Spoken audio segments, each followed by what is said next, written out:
Hey everyone, I'm Joe, and today I'm going to be talking about the books that I read in February for my SFF award-winning book project.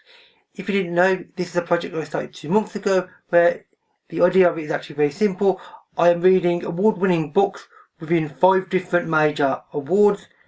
Each month there is a Goodreads group now to go along with this, which I created last month, and the idea is also to have group reads and buddy reads for it and just talk about these significant and award-winning books with people and hopefully create some really interesting discussion and just get a wider range of opinions and views on science fiction and fantasy, and obviously read some really interesting books whilst doing so.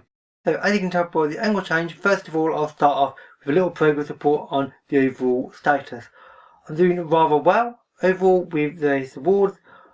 I've made really good progress with the Hugo Award in particular, because 2 of these books won the Hugo Award, 1 of them won the Tiptree Award. I'm particularly pleased about the Tiptree Award book because frankly the Tiptree Award books are a little bit harder to get hold of from almost anywhere. Frankly, some of them seem to be nigh on impossible, although I will get them.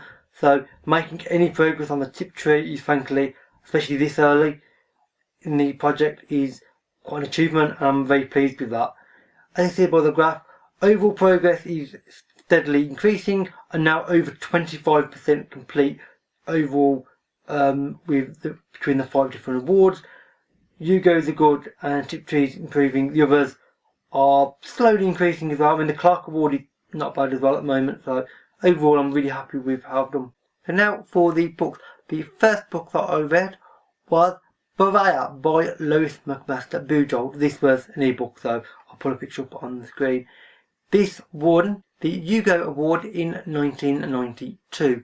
This is the second book in the Vorkosigan saga, which currently stands at 16 books, so it is a very long running series. She's been writing it for over 25 years now. This book, Pariah, is a direct sequel to the first book in the series, which is called Shards of Honor. As a result, I can't talk about the plot too well because frankly I'll give away too many spoilers, but I can say a few things, which I'll attempt now. The 2 main characters from Shards of Honor, who are called Cordelia Naismith and Owl Vorkosigan, obviously the Vorkosigan saga, so he's a very important character, have managed to survive the events of the first book, and things have calmed down. Unfortunately, they haven't exactly calmed down and gone peaceful for very long, because now they've got caught up in the middle of some political intrigue and indeed some political infighting with basically another member of high society, which Owl Vorkosigan is part of, wants to try and basically become the new emperor of Briar, which is the name of the planet, and of the overall Brian people. And obviously this leads to them trying to survive these assassination attempts and there's betrayals and people working at cross purposes all over the place. And overall the plot is really interesting, fast paced and just really fun. The characters in Briar are frankly fantastic, same as all the characters in every book by Bujold that I've read to date, which is starting to get quite a lot actually in a surprisingly short time, because I found out that I really like Lois McMaster Bujold. The characters fit into the world, they interact in a way that is actually sensible and believable. They have grievances with each other, they can get very annoyed at each other, but equally they can be very logical and thoughtful when they want to be. Basically they are real people in many ways. They're remarkably realistic and they're just trying to live their life and end up getting caught up in this massive larger conflict, and obviously things happen from there. The world and indeed the world building is fantastic as well. Pariah, the society, the locations where the 2 characters end up going on the planet as well, which I'm not going to go into because I don't want to give away spoilers, all fit with the way that the society and indeed they interact with everybody else. It just works. And indeed the larger world, because there are indeed other planets with humans on them. The Brian people are essentially a nation are like one nationality essentially, but they've got their own planet, and there are other nationalities that are on their own individual planets sprung out into this galaxy, and it just all works together. In this book you don't get the excessive sense of greater sort of the world building, or universe building I should say, but it's still there. But in this case it's just a little bit more focused on Bavaria and the politics of the government, and indeed of the wars. In this society there are sort of the nobles, which all have the word vor, VOR, in front of, and that basically means that you are high society, and generally that you're quite a powerful figure. And obviously Adolf Kozikin is indeed one of them, and it's just an interesting mix, and the way characters and environment and frankly the plot line go together is really good. And overall I would highly recommend this book to everybody, because it's just really fun, and the pacing is brilliant as well. It just never lets up, there's no weird lulls, or indeed it doesn't suddenly speed up for no reason. It just works extremely well. Next up is Amalite by Nicola Griffith. This won the James Tiptree Jr. Award in 1993. The plot of this is relatively simple to explain, although it's actually considerably more complex than it sounds. It is set on a planet called Jeep. Odd sounding name, but that's fine. And on this planet there is a virus, and it is 100% lethal to men, although there are no men whatsoever on this planet, because frankly they'd have to live in the equivalent of hazmat suits for their entire stay on the planet, which would frankly be impractical, so there just aren't any. And it is also extremely lethal to women, although not completely lethal. It kills like 3/4 of any woman that goes to the planet.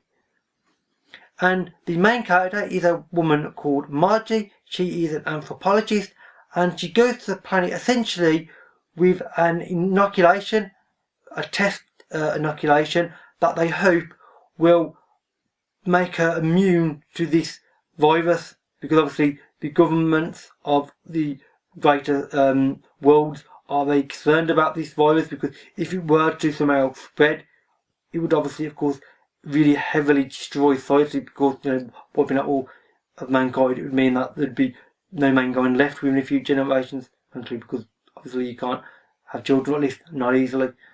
And this leads to some rather interesting events when Margie starts to meet the locals on the planet, who are already infected with the virus, which doesn't kill them, but it makes them different in interesting ways. And it just goes from there. Basically, if I say too much more, I'll spoil the book, and indeed spoil some of the interesting development of the book, which are worth it to read for themselves. The characters, world building and plot are all really good in the book, although that's almost secondary in some ways to what this book is trying to do. It's more about the ideas it is trying to make you think about, and the concepts it's trying to bring up in your mind whilst you're reading it, which are many and extremely interesting to think about and debate to yourself, and indeed with others. Basically, it brings up the question of gender and sexuality, and indeed obviously the equality thereof related to both of those. Male, female politics and interaction are brought up, of course, and also sexuality. It's trying to say, at least to me, that it's irrelevant of whether you're male or female. Everybody is equal, and indeed this is something that I believe, and indeed this is why I like the book, because everybody is equal. It doesn't matter whether you're male or female, whether you prefer opposite sex or same sex, or indeed you're just not interested in sex at all. It doesn't matter. You are still equal to anybody else, as long as you are trying to work with other people and you're not being frankly violent and generally unpleasant. Then you deserve to fit in, and indeed you should fit in. And indeed that's what I think in this world. Sadly, that's not always the case. Actually, it's not normally the case, in fact, unfortunately. And this makes you question certain things about our current world, and makes you think, if things were a little bit different, how much better could they be if things were indeed more equal and people were actually a bit more accepting of, everybody, frankly, because it just doesn't matter what you are. Just be who you want to be, and just accept people for that choice, frankly. And I would recommend this to people for that reason. It really makes you think about some really quite interesting and quite significant topics, unsurprisingly. The third and last book I'm going to talk about in this video is The Man in the High Castle by Philip K. Dick. This won the Hugo Award in 1963. Now this is one of Philip K. Dick's quite big and one of his most well-known books, and indeed it's probably the last of those bigger well-known books that I have to read, I think. So I think I've read pretty much all the big stuff he's written, now I've got to work and everything else, which, considering it's Philip K. Dick, he wrote a lot, so it's going to take me a while to get around to it all. So first of all, this is an alternative history where instead of the Allies winning World War II, the Axis powers, basically the Third Reich and Japan, instead they won World War II. As a result, they now control all of Europe and indeed America, and America is indeed where the book is set. Japan controls part of America and the Third Reich controls another section, and this is set in the Japanese controlled part of America. The ideas that it starts to bring up are really, really interesting, because in this world there is an author who lives in a place called the High Castle, hence the title, and he writes a fiction book which is an alternative history, and in this history book the Allies won World War II instead of the Axis powers, which is obviously, to us that would be obviously a history book because it is indeed real. So this is a book within a book, well it's about a book within a book, which sounds a really interesting concept and potentially could have been fantastic.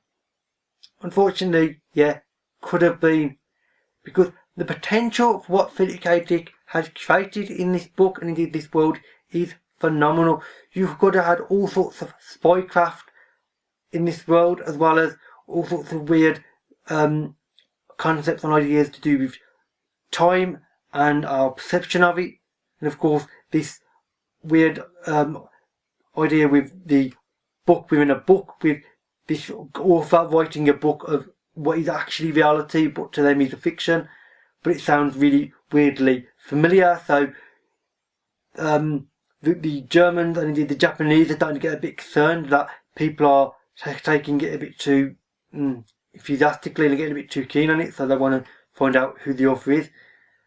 And what could have been achieved with this book is remarkable. I mean, the ideas are practically limitless with this book. I mean, you've got the whole of World War II, but from a completely different perspective, you know, from the obviously the Axis point of view and indeed from them winning the war. Yet he doesn't do this with this book. He focuses on some relatively smaller characters and their own personal sort of smaller problems fitting into Japanese society in Japanese controlled America. And whilst it's moderately interesting, barely moderately interesting to be honest, it just fails to live up to what I expected of it. I thought this would be this great big massive idea. I mean, I knew the book was small, but I thought it'd be this fantastic idea written quite concisely and quite precisely in a very short time, and it would feature lots of ideas in all sorts of mad ways, and it would leave lots of ideas open to your imagination. Instead, it just leaves the entire main idea completely open to your imagination because it doesn't basically focus on it, and instead focuses on this little thing. So essentially it's doing the equivalent of creating an entire world over there, and instead the focus is there on a tiny little section that you not really that interested in, and then you've got this big land there. I was disappointed by it basically, which I don't like saying about a Philip K. Dick book because I really like Philip K. Dick as an author. I mean, I've enjoyed everything else I've read by him, and indeed this is the first book by him that actually let me down, which I'm kind of sad to say because I was hoping and expecting this to be something much grander, and it just wasn't. Now, there is a sequel of sorts written by another author called Peter Tierras, I think he's called, about 2 years ago, called United States of Japan.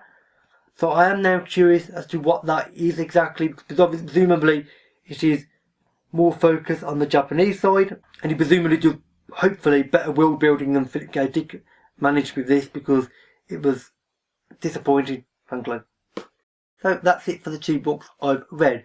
2 really good books, 1 sadly disappointing book, which I was hoping would be fantastic, but you know, these things happen, of course. As for the 2 books I'm going to be reading next month in April, the first of them is Slow River by Nicola Griffith. This is an interesting book with some really interesting ideas in it. I believe, like Ammonite, it focuses on gender and sexuality and questions them in really interesting ways. The other book that I'm going to read is The Time Ships by Stephen Baxter. This is the authorised sequel to The Time Machine by H.G. Wells. Oh, and this won the Nebula Award, and this won the Clark Award.